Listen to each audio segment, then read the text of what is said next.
নম সর্বমঙ্গলা মঙ্গলে শিবে সর্বার্থ সাধিকে শরণ্যে ত্র্যম্বকে গৌরী নারায়ণী নমস্তুতে।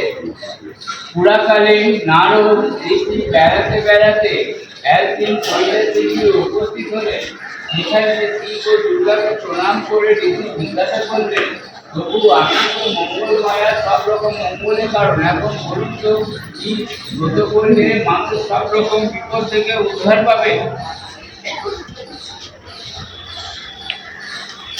নারদ কথা শুনে মহাদেব বললেন, যে স্ত্রীলোক বিপদানি ব্রত করে সে সব বিপদ থেকে উদ্ধার পায়। নারদ জিজ্ঞাসা করলেন, পূর্বে এই ব্রত কে করেছিল, তার নিয়ম কি এবং ফল কি, অনুগ্রহ করে তা আমাকে বলুন। নারদের এই কথা শুনে মহাদেব বললেন, পুরাকালে বিদর্ভ রাজ্যে একজন সত্যনিষ্ঠ রাজা ছিলেন। তার স্ত্রী ছিলেন নানা গুণ সম্পন্না। ঘটনাচক্রে এক জামারের বউয়ের সঙ্গে তার পরিচয় হয়। লুকিয়ে লুকিয়ে তারা নানা কথাবার্তা বলার দেখেছি, তুমি একটু আমাকে বুঝতে পারো। এরপর রানীর কথা রানীকে দিয়ে গেল, আর রানী সেটা নিজের ঘরে লুকিয়ে রাখলেন।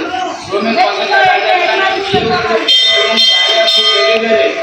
পরক্ষণে তিনি অন্তঃপুরে গিয়ে রানীকে বললেন, তোমার ঘরে তুমি কি আমাকে দেখাও, তা না হলে তোমার বরদান যাবে। রাজার রাগ দেখে রানীর খুব ভয় হলো।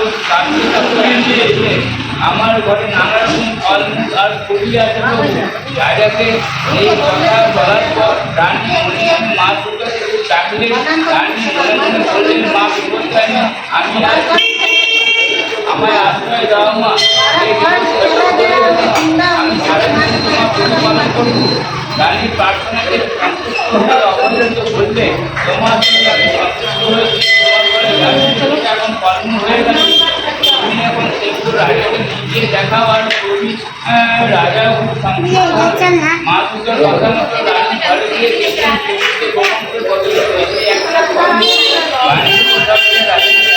রাজা খুব সন্তুষ্ট হলেন। তবে রানী অনেক দুর্ভোগ করে চলে গেলেন।